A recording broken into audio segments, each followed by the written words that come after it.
Hello class 10। आज हम पढ़ेंगे resources and development under 30 minutes. ये काफ़ी छोटा चैप्टर है, इसलिए हम इसे ज़्यादा टाइम नहीं देंगे। और इसमें कुछ ही मेन टॉपिक्स है जिससे ज़्यादातर सीबीएसई क्वेश्चन पूछते हैं, वो मैं आपको बताता चलूँगा। तो चलिए शुरू करते हैं। मेरा नाम है डेविड, आप देख रहे स्टडी। चलिए ये चैप्टर को ख़त्म करते हैं, ठीक है। रिसोर्सेज एंड डेवलपमेंट, इसमें हम क्या पढ़ने वाले हैं? What is resource? रिसोर्स क्या है? Anything which satisfy our need that is economically feasible, culturally acceptable and technologically accessible। इसका क्या मतलब है? ये डेफिनेशन तो दे रही है आपके एनसीईआरटी में। इकोनॉमिकली feasible मतलब होता है कि आप उस पर कितना खर्च कर दे रहे हो, क्या वो वर्थ इट है।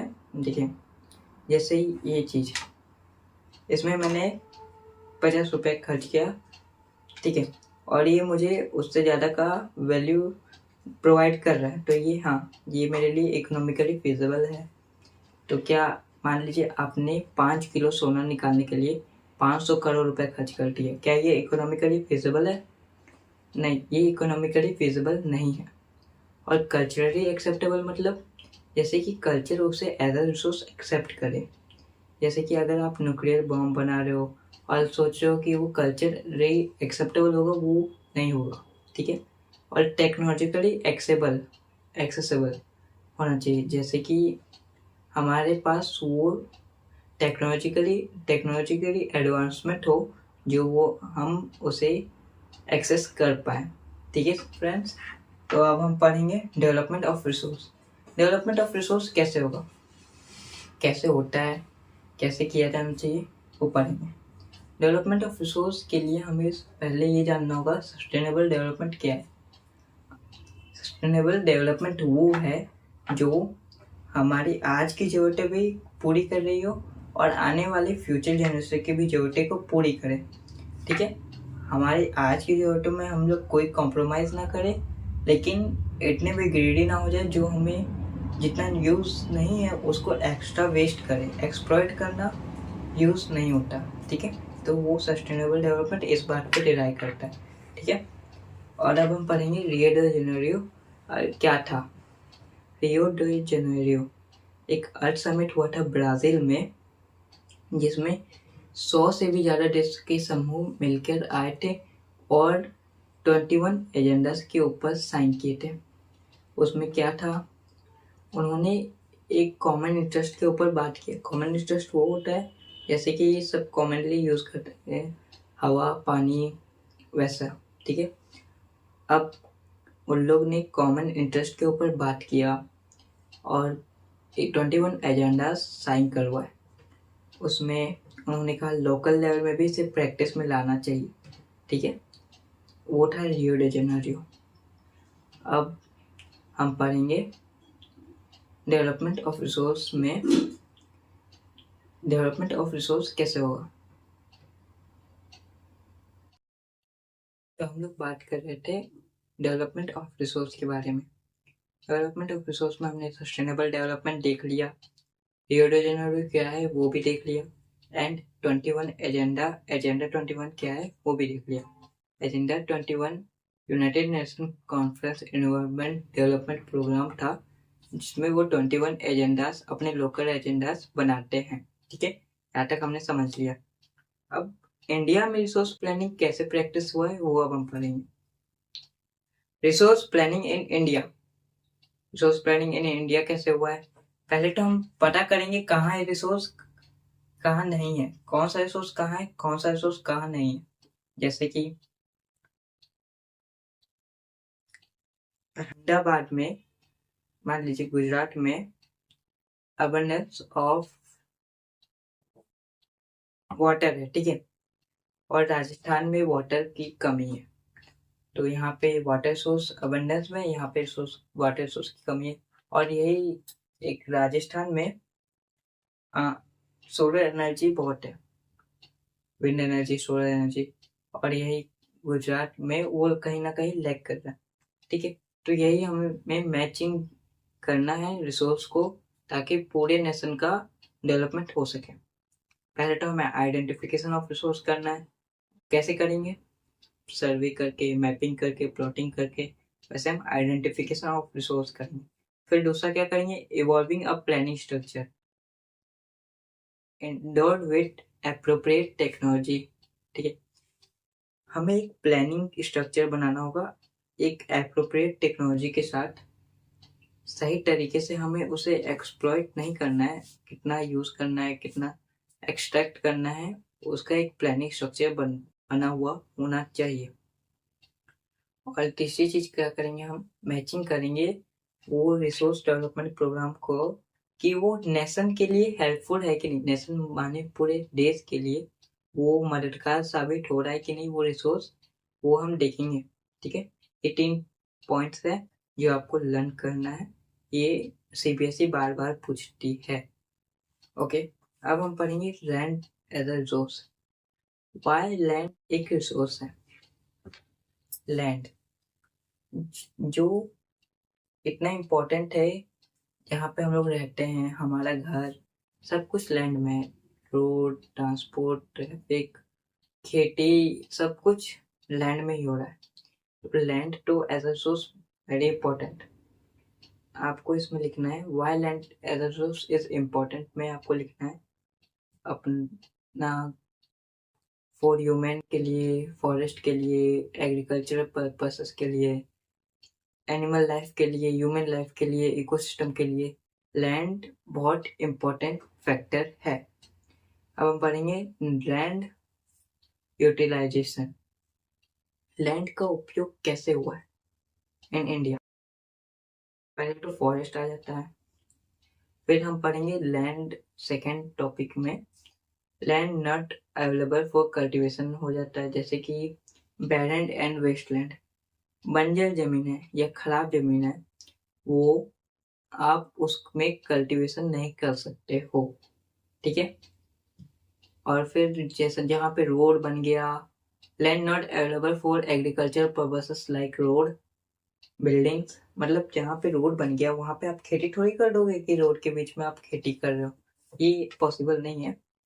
और लैंड, अब हम पढ़ेंगे थर्ड पॉइंट में, जो कि लैंड है तो सही, खाली भी है, लेकिन वो कल्टीवेशन के लिए उपयोग में नहीं है, जैसे कि permanent pastures and grazing land.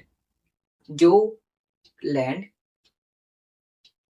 जानवरों के चरने के लिए है, उसको आप थोड़ी उसमें वहां पे आप खेती कर सकते हो, नहीं, वहां पे खेती होगा भी नहीं, क्योंकि जानवर जब खाना खाते हो तो घास पूरा फूस देते हैं, वहां की सॉइल की फर्टिलिटी खराब कर देते हैं, इसलिए वहां पे खेती भी नहीं होगी और वहां पे आप खेती कर भी नहीं सकते हो।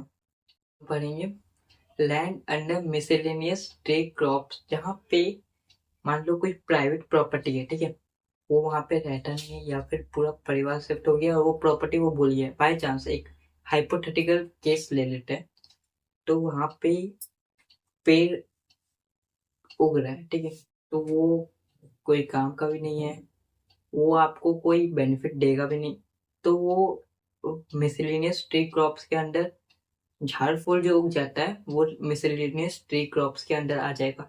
ये हमने पढ़ लिया land not uncultivated excluding fallow land, वहाँ इसमें आप फैलो लैंड को इंक्लूड नहीं कर रहे हैं हम लोग।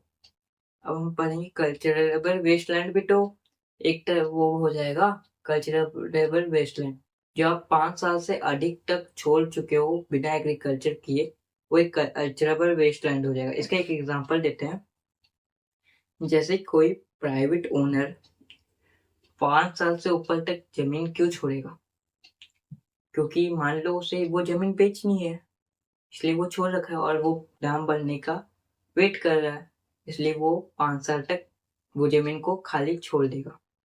अब हम पढ़ेंगे फैलोलैंड। फैलोलैंड क्या होता है, अगर आप कोई लैंड को 5 साल तक, 1 से 5 साल के बीच हाथ लगा रहे हो, मतलब आप 1 साल से ऊपर तक 1 साल तक उसे खाली छोड़ दिए, 1 साल से ऊपर तक या 5 साल से कम तक, 5 साल से ऊपर छोड़ोगे तो वो तो कल्चरल वेस्टलैंड कहलाएगा, 5 साल के अंडर और 1 साल से ऊपर तो वो हो जाएगा adult and current fellow.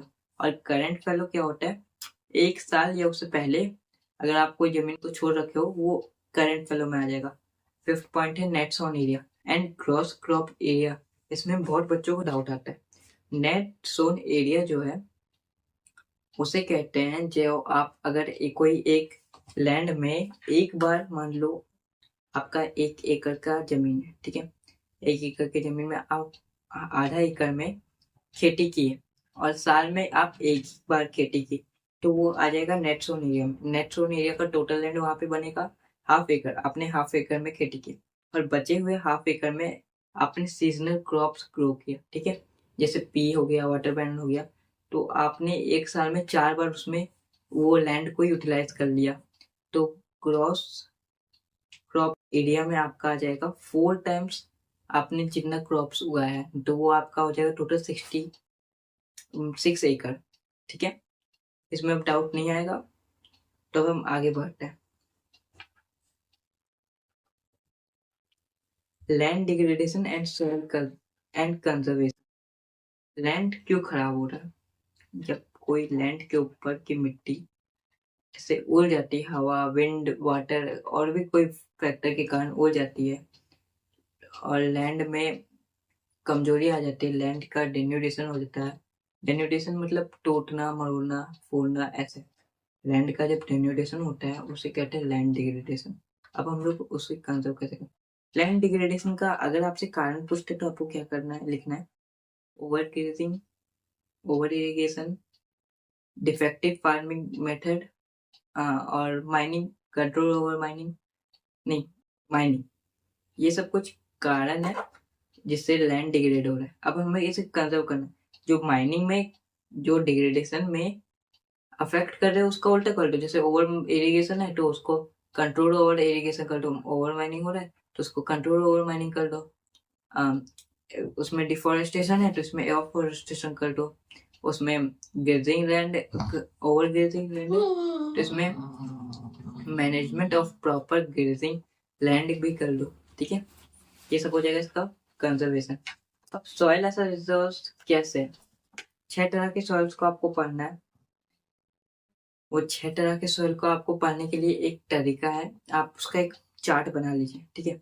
Chart बना लीजिए, उसका एक फैक्टर, एक एरिया, उसमें जो कॉमन पैरामीटर्स है, जैसे कि कोई सॉइल का कुछ ना कुछ खासियत है, कोई सॉइल का कुछ ना कुछ कारण है, कहाँ काहे ग्रो कर रहा है, कहाँ ग्रो कर रहा है, एरिया, स्टेट, एक्स फैक्टर, ये सब कुछ टॉप पैरामीटर्स है जिसमें मैं आपको एक चार्ट प्रोवाइड कर दूंगा। वो आपको पढ़ लेना है, समझ लेना है, रट लेना है, उससे आपका पूरा सॉइल का दिक्कत खत्म हो जाएगा।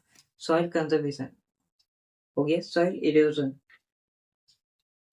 सॉइल इरोजन, सॉइल क्यों खराब हो रहा है? जब कोई लैंड है, ये यहाँ पे सॉइल है, ठीक है। ये सॉइल जब हवा, पानी, विंड, वाटर, ग्लेशियर किसी भी कारण से जब उड़ जाता है, खराब हो जाता है, उड़ जाता है, तो वो सॉइल अफेक्ट हो रहा है, तो उसे कंट्रोल भी करना है हमें। क्योंकि अगर सॉइल खराब हो जाएगा तो वो जमीन की फर्टिलिटी वो सब कम खराब हो जाएगी।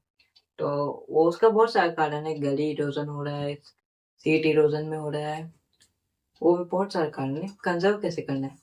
कंजर्व करने के मेथड्स है, आप टेरेस फार्मिंग लगाइए, आप काउंटर प्रोविंग कीजिए। काउंटर प्रोविंग जो होता है, जो अगर आपका ये मान लो पहाड़ है, हाँ ये पहाड़ है, ठीक है। अगर ये पहाड़ है, ठीक है। अगर यहाँ पे ये सॉइल गिर रहा है तो आप इसके अपोजिट डायरेक्शन में फार्मिंग करिए, तो वो आपका खराब नहीं करेगा।